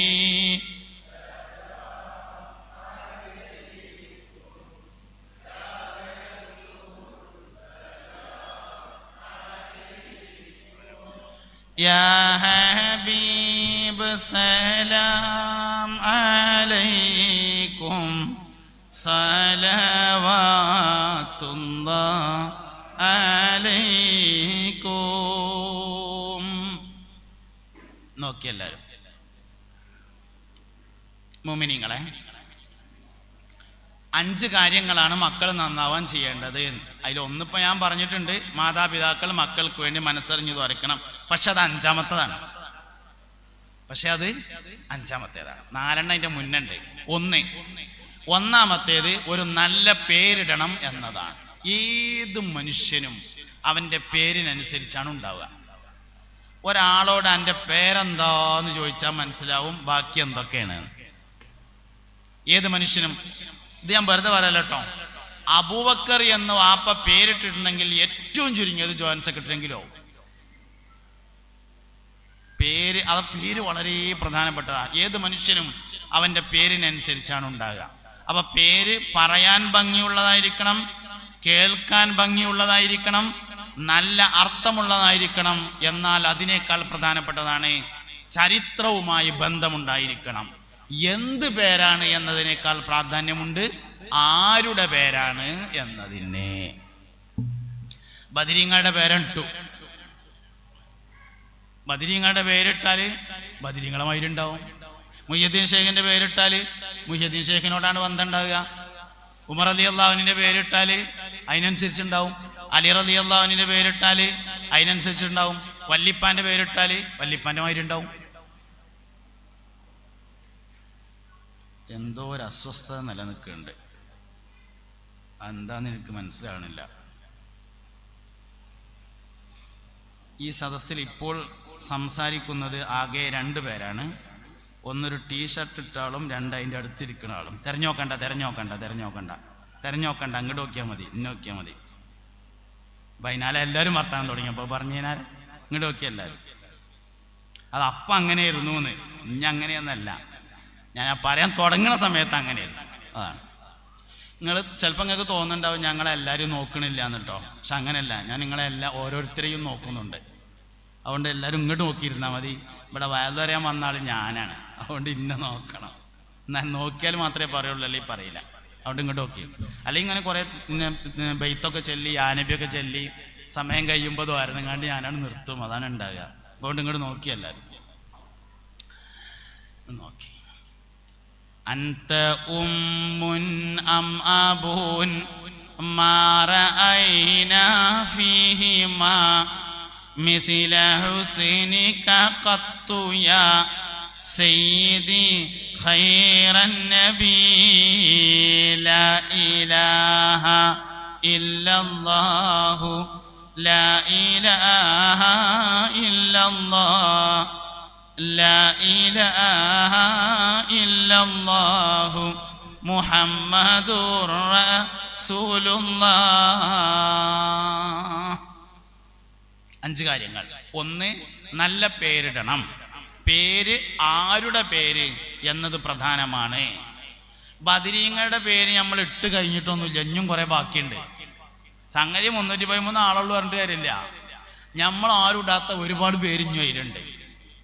ഒരുപാട് പേര് ഞാൻ നോക്കിയപ്പോൾ കണ്ടിട്ടുണ്ട്, കുറേ പേരുണ്ട്. എൻ്റെ ഒരു സുഹൃത്തുണ്ടായിരുന്നു ഇവിടെ പഠിക്കൽ പറഞ്ഞിടത്ത് ഇക്ബാല്, നമ്മളെ നല്ലൊരു മരണപ്പെട്ടു ഇക്ബാല്, അള്ളാഹു മഗ്ഫിറത്ത് കൊടുക്കട്ടെ. ഓന് കുട്ടികളുണ്ടായാൽ, ആൺകുട്ടികളാണ് എല്ലാവരും, മക്കളുണ്ടായാൽ സബീനന്ന് തുറന്നിട്ട് ബദരീങ്ങളുടെ പേര് നോക്കലാണ്. ഒരു കുട്ടിയുടെ പേര് മിഖ്ദാദാണ്, ഒരു കുട്ടിയുടെ പേര് കൈസാണ്. അങ്ങനെ സബീന നോക്കിയിട്ട് ബദരീങ്ങളുടെ പേരിൽ നോക്കിയിട്ട് ഏറ്റവും ആകർഷണീയമായി തോന്നുന്ന ഒരു പേരിടും, ബദരീങ്ങളുടെ പേര്. ചരിത്രം വളരെ പ്രധാനമാണ്. ആരുടെ പേരാണ് എന്നുള്ളത് വളരെ പ്രധാനപ്പെട്ട ഒരു കാര്യം തന്നെയാണ്. അതാണ് 1-മത്തെ കാര്യം. 2-മത്തെ കാര്യം ദീനിയും ദുന്യവിയുമായ ഇൽമ് പഠിപ്പിക്കണം എന്നതാണ് 2-മത്തെ കാര്യം. ദീനിയായ ഇൽമും പഠിപ്പിക്കണം, ജീവിക്കാൻ ആവശ്യമായ വിവരവും പഠിപ്പിക്കണം. ദീൻ പഠിപ്പിക്കണം, ലൗകികം ഭൗതികവും പഠിപ്പിക്കണം. അങ്ങനെ ദീനിയും ദുന്യവിയുമായ ഇൽമ് പഠിപ്പിക്കണം. ഭൗതികമായ വിജ്ഞാനം എത്രയുണ്ടോ അതിനനുസരിച്ച് ദീനും പഠിപ്പിക്കണം. അത് പഠിപ്പിച്ചുകൊണ്ടേ ഇരിക്കേണ്ടി വരും. എന്നാണോ ഭൗതിക പഠനം അവസാനിക്കുന്നത് അന്ന് മതപഠനവും അവസാനിപ്പിക്കാം. സൗകര്യങ്ങൾ ഉപയോഗപ്പെടുത്താം, പല സൗകര്യങ്ങളുണ്ട്. ഓൺലൈൻ സംവിധാനമുണ്ട്. സമസ്ത കേരള ഇസ്ലാം മത വിദ്യാഭ്യാസ ബോർഡ് പുതിയ ഓൺലൈൻ മദ്രസ സ്റ്റാർട്ട് ചെയ്തിട്ടുണ്ട്. സൗകര്യങ്ങളുണ്ട്. അവ സൗകര്യങ്ങൾ ഉപയോഗപ്പെടുത്തി മതപരവും ഭൗതികവുമായ വിജ്ഞാനം പഠിച്ചുകൊണ്ടേയിരിക്കണം. ചുരുങ്ങിയത് 21 വയസ്സ് വരേക്കെങ്കിലും മതപരവും ഭൗതികവുമായ വിജ്ഞാനം പഠിപ്പിച്ചുകൊണ്ടേയിരിക്കണം. രണ്ടാമത്തെ കാര്യം. മൂന്നാമത്തെ കാര്യം, ഹലാലും ത്വയ്യിബുമായ ഭക്ഷണം മാത്രം കഴിക്കാൻ കൊടുക്കണം. ഹലാല് ത്വയ്യിബ്, എല്ലാ ഹലാലുകളും ത്വയ്യിബാവൂല, എല്ലാ ത്വയ്യിബുകളും ഹലാലായിരിക്കും. ത്വയ്യിബ് എന്ന് പറഞ്ഞാൽ മനസ്സിന് സംതൃപ്തിയോടുകൂടെ നൽകുന്നതിനാണ് ത്വയ്യിബ് എന്ന് പറയാം. സംതൃപ്തി ഇല്ലാതെ കിട്ടുന്നത് ഹലാലാണെങ്കിൽ പോലും ത്വയ്യിബാവൂല. ഹലാല് പലതും ആവും, പക്ഷെ ത്വയ്യിബാവൂല. അതായത് എങ്ങനെ ഇപ്പം നമ്മൾ പറയാ, നമ്മളൊരു സാധനം വിറ്റു, ഒരാളത് വാങ്ങിയ ആൾക്ക് തൃപ്തിയായില്ല എങ്കിൽ വിറ്റത് ഒറിജിനൽ വിലയും ഒറിജിനൽ ലാഭമൊക്കെ വാങ്ങിയിട്ടാണെങ്കിൽ പോലും ത്വയ്യിബായിരിക്കൂല. അപ്പോൾ വാങ്ങിയവൻ, അതായത് പണം നൽകുന്നവൻ്റെ മനസ്സിൻ്റെ സംതൃപ്തിയാണ് ത്വയ്യിബ് എന്ന് പറഞ്ഞാൽ. പണം നൽകുന്നവൻ്റെ അല്ലെങ്കിൽ പണം ചെലവഴിക്കുന്നവൻ്റെ മനസ്സിൻ്റെ സംതൃപ്തി, അതിനെയാണ് ത്വയ്യിബ് എന്ന് പറയാം. അതിന് ഞാൻ ഉദാഹരണം പറയലുണ്ട്. നമ്മളൊക്കെ നാടുകളിൽ പഴയ കാലത്ത് പല ദർസുള്ളൊക്കെ നാടാണല്ലോ ഇപ്പോൾ. മുമ്പൊക്കെ പള്ളിയിലൊക്കെ പഠിപ്പിക്കുന്ന മുദരിസുമാർക്കൊക്കെ ചില പ്രത്യേക വീടുകളിൽ നിന്ന് മാത്രമാണ് ചെലവ് കൊണ്ടുവരിക. മഹലിലെ എല്ലാ വീട്ടിൽ നിന്നും ഉണ്ടാവില്ല. ചില പ്രത്യേക അതിന് വേണ്ടി തിരഞ്ഞെടുക്കുന്ന തയ്യാറായി വരുന്ന, പ്രത്യേകിച്ച് അത് കൃഷിയുള്ള വീടുകളായിരിക്കും. കൃഷി ഉണ്ടാകുമ്പോൾ ഭക്ഷണത്തിനൊരു ബുദ്ധിമുട്ടുണ്ടാവില്ല. കൂട്ടാൻ തൊടുവെന്ന് പറിക്കണതാണ്. പിന്നെ ഉണക്കൽ മീനൊക്കെയാണ് വേണ്ടത്. അതിന് കുറച്ച് നെല്ല് വിറ്റാൽ അതിനുള്ള പൈസ ഉണ്ടാവും. ഇങ്ങനെ കൃഷിയുള്ള വീടുകളിൽ നിന്നാണ് ഭക്ഷണം കൊണ്ടുവരിക. ഒരു പള്ളിൻ്റെ മൂത്രപ്പര പൊളിച്ച് പണിയെടുക്കുന്നുണ്ട്, അതിനെന്തേലും സംഭാവന തരണം എന്ന് പറഞ്ഞാൽ ഓരോരുത്തർ ഉണ്ടാവില്ല. അതേ സമയത്ത് പള്ളിയിൽ 2 മൂല്യന്മാരുണ്ട്, അവർക്ക് ചെലവ് കൊടുക്കണം എന്ന് പറഞ്ഞാൽ ആയിക്കോട്ടെ, അതിന് കുഴപ്പമില്ല, കാരണം അത് അവിടെ ഉണ്ട്. അപ്പോൾ അവർ സംതൃപ്തിയോടുകൂടെ കൊടുക്കുന്ന ഭക്ഷണം, ഇതാണ് ത്വയ്യിബായ ഭക്ഷണം എന്ന് പറഞ്ഞത്. പിന്നെ അതിൻ്റെ ശേഷം ഇപ്പം നമ്മളൊക്കെ കമ്മിറ്റിയിൽ വന്നു. അപ്പോൾ ഞാൻ കമ്മിറ്റിക്കാരനാണ്, നമ്മളൊക്കെ ആയി. അപ്പം നമ്മൾ എന്ത് തീരുമാനം എടുത്തു? എല്ലാ പെരയിലും ചെലവാണ്, അല്ലെങ്കിൽ മയ്യത്ത് കൊണ്ടുവരണ്ടാന്ന് തീരുമാനിച്ചു. അപ്പം ചെലവ് കൊടുക്കൽ എങ്ങനെ അയച്ചാൽ, ഇനിയിപ്പോൾ പണ്ടാറടക്കാൻ നാളെ ഇപ്പോൾ പള്ളിക്കത്തെ മൂലയിലെ ചെലവാണ് എന്ന് വിചാരിച്ചിട്ടാണ് കൊടുക്കണത്. ത്വയ്യിബാവൂല, കാരണം പണ്ടാറടക്കാനാണ് കൊടുക്കണത് എന്നുള്ളതാണ് പ്രശ്നം. ഹലാലാവും, കാരണം അയാളിവിടെ ജോലി ചെയ്യല്ലേ. ജോലി ചെയ്യുമ്പോൾ ഹലാലാണ്, അയാൾക്ക് ഭക്ഷണം അയാളുടെ ശമ്പളത്തിൽ പറഞ്ഞിട്ടുള്ളതാണ്, അതുകൊണ്ട് ഹലാലാവും. ത്വയ്യിബാവണമെങ്കിൽ കൊടുക്കുന്നവൻ്റെ മനസ്സിൻ്റെ സംതൃപ്തി വളരെ പ്രധാനപ്പെട്ടതാണ്. ഒരു ദിവസം ഇങ്ങനെ വൈകുന്നേരത്ത് ഒരു ഹോട്ടലിൽ ചായ കുടിക്കാൻ വേണ്ടി കയറി. ഇവിടെ തന്നെ നമ്മളെ കോട്ടക്കലിലൊരു ഹോട്ടലിൽ ചായ കുടിക്കും. എൻ്റെ കൂടെ 1-2 ആൾക്കാരും കൂടി ഉണ്ട്. അപ്പം അങ്ങനെ ചായ പറഞ്ഞു, എന്താ കടിയെന്ന് ചോദിച്ചപ്പോൾ ഷവർമ്മ ഉണ്ട് പറഞ്ഞു. അന്നായിക്കോട്ടെ ഒരു 3 റോള് ഷവർമ്മ കൊണ്ടുവരികയായിരുന്നു. അങ്ങനെ ഷവർമ്മ കൊടുന്ന് ചായ കുടിച്ചിട്ട് ഇങ്ങനെ ഇരിക്കുമ്പോൾ കൂടുള്ള ഒരാൾ വെയിറ്ററോട് പറഞ്ഞു, കുറച്ചുകൂടി മയോണീസ് വേണമെന്ന് പറഞ്ഞു.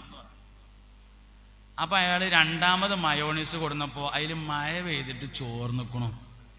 മഴക്കാലമൊന്നുമല്ല എന്നിട്ടും. അപ്പം എന്താ സംഭവിച്ചാൽ ആ സാധനം പിന്നെ തിന്നാൻ പാടില്ല. കാരണം നൽകുന്നവൻ സംതൃപ്തിയോടുകൂടെയല്ല നൽകുന്നത് എന്നതാണ് കാരണം. അത് ഹലാലാകും, അവകാശമാണ്. അതേ സമയത്ത് ത്വയ്യിബാവൂല, കാരണം സംതൃപ്തിയോടുകൂടെയല്ല നൽകിയിട്ടുള്ളത് എന്നതാണ് കാരണം.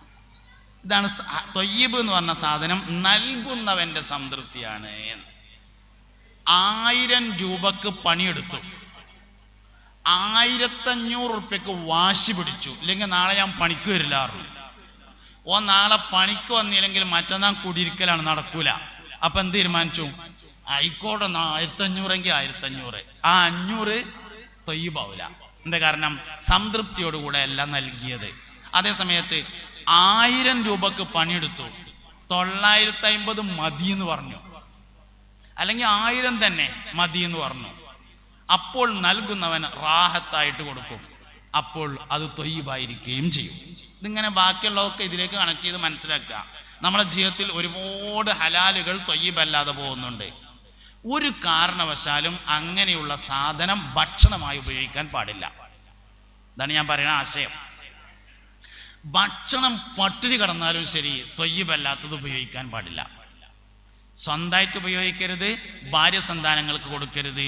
എങ്കിൽ മാത്രമേ അവർ സ്വാലിഹീങ്ങളായി മാറുകയുള്ളൂ.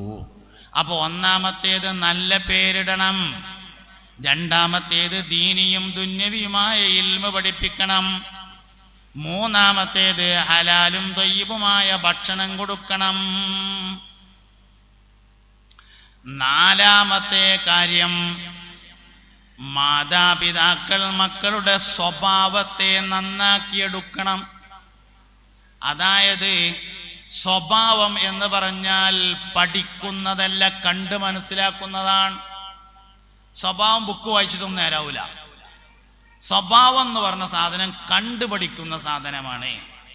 വാപ്പ എങ്ങനെയാണ് ചെയ്യുന്നത്, ഉമ്മ എങ്ങനെയാണ് ചെയ്യുന്നത് എന്ന് നോക്കിയിട്ടാണ് പഠിക്കുന്നത്. 4ാം ക്ലാസ്സിൽ പഠിക്കുന്ന ഒരു കുട്ടി 4ാം ക്ലാസ് മദ്രസയിൽ വന്നിട്ട് അടുത്തിരിക്കുന്ന കുട്ടിനെ 4 കാലും വാലുള്ള സാധനത്തിന്റെ പേരാണ്ട് വിളിച്ചാല് പെരേന്ന് ഒന്നുകിൽ ഉമ്മ വാപ്പാനെ വിളിക്കണത് കേട്ടതാണ്, അല്ലെങ്കിൽ വാപ്പ ഉമ്മാനെ വിളിക്കണത് കേട്ടതാണ്. അല്ലാതെ ഈ സ്വഭാവം വരൂല. സ്വഭാവം എന്ന് പറയുന്നത് കണ്ടുപഠിക്കുന്ന സാധനമാണ്. മാതാപിതാക്കളുടെ സ്വഭാവത്തിൽ നിന്നാണ് മക്കളുടെ സ്വഭാവം ഉണ്ടായി വരുന്നത്. അതുകൊണ്ട് സ്വഭാവത്തിന്റെ പരിപാലനം ചെയ്യണം. അത് നിരന്തരമായ പരിശീലനങ്ങളിലൂടെ നേടിക്കൊടുക്കണം. മദ്രസന്റെ അടുത്ത് കൂടെ ഇങ്ങനെ വാപ്പ മകനും കൂടിയും കയ്യും പിടിച്ചിങ്ങാണ്ട് പോവുകയാണ് മദ്രസന്റെ അടുത്ത് കൂടെ. അപ്പോൾ മോൻ വാപ്പാട് പറഞ്ഞു, വാപ്പ ഇന്റെ മദ്രസയാണിത് എന്ന് പറഞ്ഞു.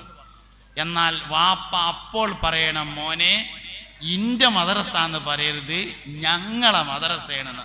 അതാണ് ഈ സ്വഭാവം എന്ന് പറഞ്ഞ സാധനം. ഇന്റെ മദ്രസ എന്ന് പറയല്ല മോനെ, ഞങ്ങളെ മദ്രസ എന്ന് പറയാൻ. സംഭവം വളരെ നിസ്സാരാണ്, പക്ഷെ ആ കുട്ടിയുടെ സ്വഭാവം അതിനനുസരിച്ചാണ് രൂപപ്പെട്ടു വരിക. ഇങ്ങനെ പറഞ്ഞും കാണിച്ചും ഗുരുനാഥന്മാരോടുള്ള പെരുമാറ്റമൊക്കെ അങ്ങനെയാണ് കിട്ടുന്നത്. ഒരു ദിവസം 3ാം ക്ലാസ്സിൽ പഠിക്കുന്ന കുട്ടി സ്കൂള് വിട്ട് വീട്ടിൽ വന്നപ്പോൾ പറഞ്ഞു, വാപ്പ അല്ലെങ്കിൽ ഉമ്മ, ഞങ്ങളെ സ്കൂളിലെ ഹെഡ്മാഷ എല്ലാരും ചേനത്തലേന്നാണ് വിളിക്കല് എന്ന് പറഞ്ഞു. ആള് കഷണ്ടിയാണ്. അതിൽ വാപ്പ ചോദിക്കാണ്, എന്തേജ് പറഞ്ഞത്? അപ്പൊ അവൻ പറഞ്ഞു, എല്ലാരും ചേനത്തലേന്നാണ് വിളിക്കണത് എന്ന് പറഞ്ഞു.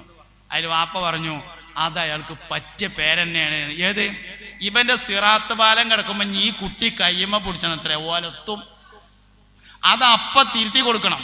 അപ്പ തിരുത്തണം, മോനെ ഗുരുനാഥന്മാരെ കുറിച്ച് അങ്ങനെ പറയാൻ പാടില്ല, വാപ്പക്ക് അത് ഇഷ്ടമല്ല.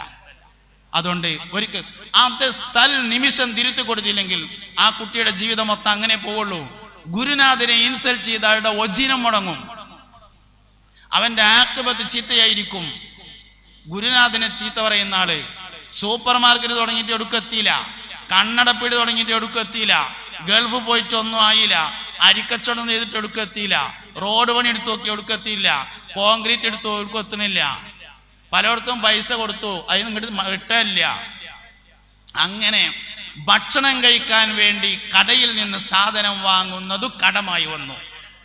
ഒജീനം കടമായി വരുന്നുണ്ടെങ്കിൽ നിർബന്ധമായും പരിശോധിക്കണം ഏത് ടീച്ചറെ സാരിയിലേക്കാണ് മഷി കുടഞ്ഞിട്ടുള്ളത് എന്നത്. ഗുരുവിനെ ഇൻസൾട്ട് ചെയ്തവന് മാത്രമേ ഒജീനം തടയപ്പെടുകയുള്ളൂ. ഇതൊക്കെ വാപ്പാന്റെ അടുത്തും ഉമ്മാന്റെ അടുത്തും കേട്ട് പഠിക്കുന്നതാണ്.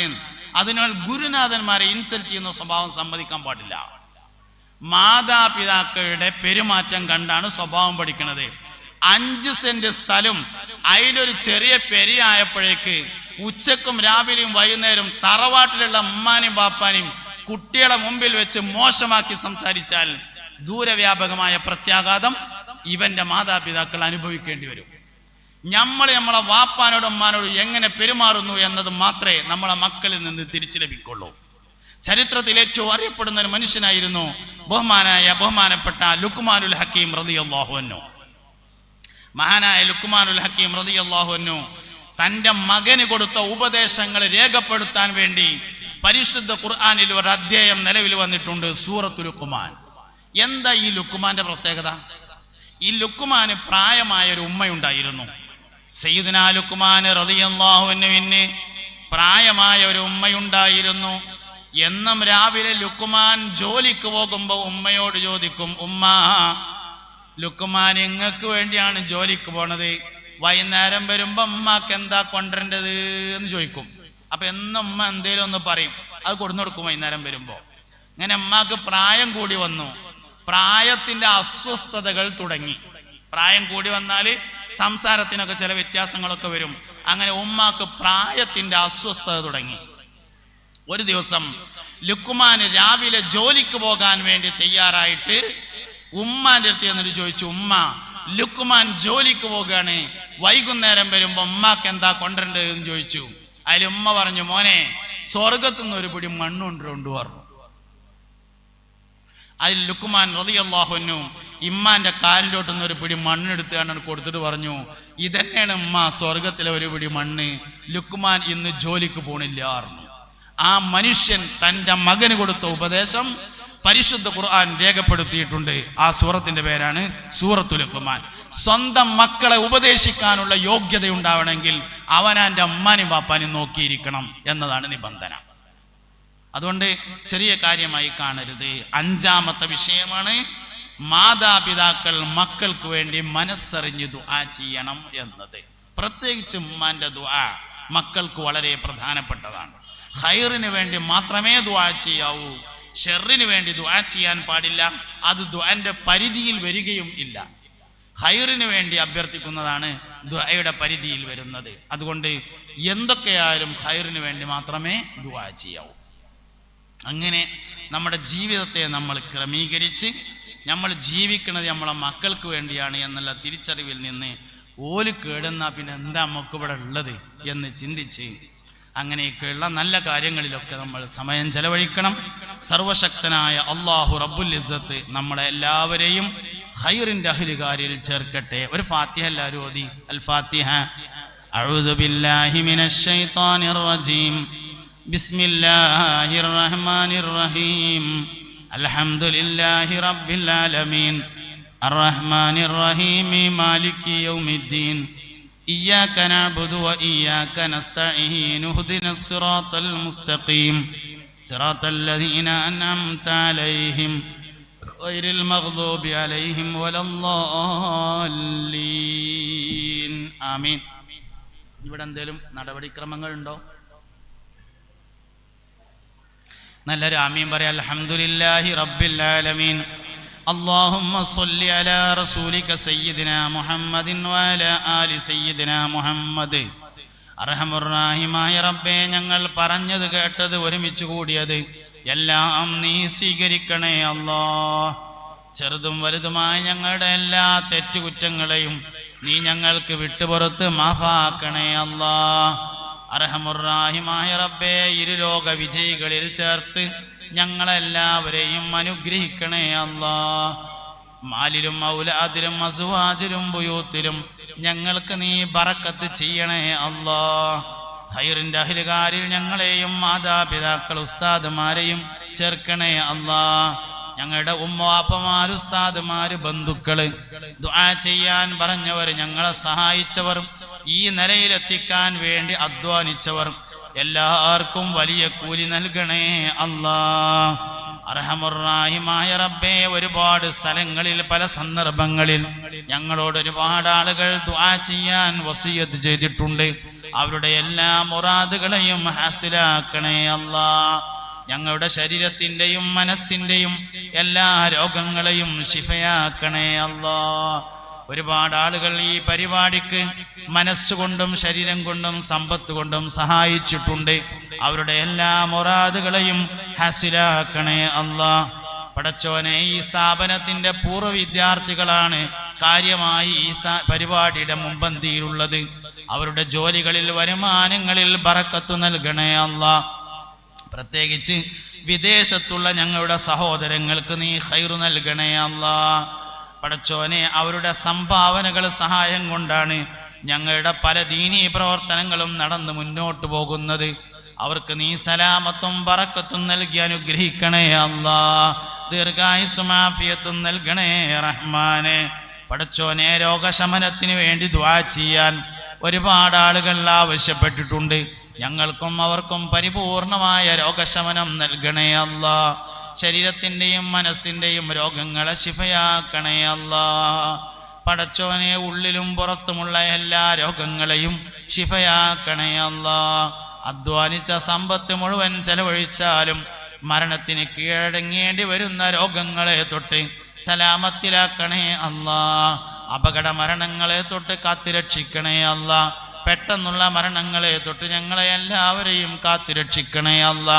മരിക്കുന്നതിന് മുമ്പ് മരണത്തെക്കുറിച്ച് സൂചന ലഭിക്കുന്ന മുത്തഖീങ്ങളിൽ ചേർക്കണേ അല്ലാ.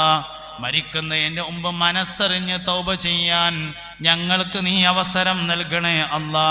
മരണപ്പെട്ടു പോയ ഒരുപാട് ആളുകൾക്ക് വേണ്ടി ദുആ ചെയ്യാൻ വസിയ്യത്ത് ചെയ്തിട്ടുണ്ട്. അവരുടെയും ഞങ്ങളുടെയും ഖബറിനെ സ്വർഗമാക്കണേ അല്ലാ. ജന്നാത്തുൽ ഫിർദൗസിൽ പുന്നാര നബിയോടൊപ്പം ഒരുമിച്ച് കൂട്ടണേ അല്ലാ. പടച്ചോനെ, ഒരുപാട് സ്ത്രീകൾ ഒരുമിച്ച് കൂടിയ സദസ്സാണ്. അവരുടെ ഖൽബിന്റെ മുറാദുകളെ ഹസ്വിലാക്കണേ അല്ലാ.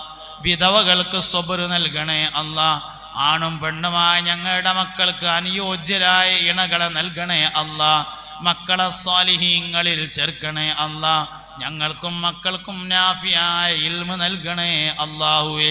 മക്കളെ കൊണ്ട് കേൾക്കാൻ കഴിയാത്തത് എന്തെങ്കിലും കേൾക്കുന്നതിനെ തൊട്ട് ഞങ്ങളെ നീ കാത്ത് സലാമത്തിലാക്കണേ അല്ലാ. ഞങ്ങളുടെ ഉസ്താദുമാർക്ക് പൊറുക്കണേ അല്ലാ. അവർക്ക് ആഫിയത്ത് നൽകണേ അല്ലാ. മരണപ്പെട്ടവരുടെ ഖബറിനെ സ്വർഗമാക്കണേ അല്ലാ. ജീവിച്ചിരിക്കുന്നവർക്ക് ദീർഘായുസ് നൽകണേ അല്ലാ. ഈ പ്രദേശത്തെ ഐക്യത്തെയും യോജിപ്പിനെയും നിലനിർത്തണേ അല്ലാ. കമ്മിറ്റിക്കാർക്ക് ബറക്കത്ത് നൽകണേ അല്ലാ. ശബ്ദവും വെളിച്ചവും ക്യാമറയും മറ്റു സൗകര്യങ്ങളും ഏർപ്പാട് ചെയ്തവർക്ക് പടച്ചോനെ ബറക്കത്ത് നൽകണേ അല്ലാ. പറഞ്ഞതും പറയാത്തതുമായ ഒരുപാട് വിഷയങ്ങളുണ്ട്. എല്ലാം അറിയുന്ന ഖാലിഖായ റബ്ബേ, നീ ഞങ്ങളെ ദുനിയാവിലും ആഖിറത്തിലും ഏറ്റെടുക്കണേ അല്ലാ. അല്ലാഹുമ്മ ജഅൽ ജംഅനാ ഹാദാ ജംഅൻ മർഹൂമാ വതഫറഖനാ മിൻ ബഅദിഹി തഫറഖൻ മഅസൂമാ വലാ തജ്അൽ മിന്നാ വലാ ഫീനാ വലാ മാനാ ശഖിയ്യൻ വലാ മത്റൂദൻ വലാ മഹ്റൂമാ അലിഫ് ബൈന ഖുലൂബിനാ വഅസ്ലിഹ് ദാത ബൈനിനാ വഹ്ദിനാ സുബുലസ് സലാമി ونجنا من الظلمات إلى النور آمين برحمتك يا أرحم الراحمين سبحانك اللهم وبحمدك أشهد أن لا إله إلا أنت أستغفرك وأتوب إليك وصلى الله تعالى وسلم على خير خلقه سيدنا محمد وآله وصحبه أجمعين والحمد لله رب العالمين. എല്ലാവരും ദുആ ചെയ്യണം. അസ്സലാമു അലൈക്കും വറഹ്മത്തുള്ളാഹി.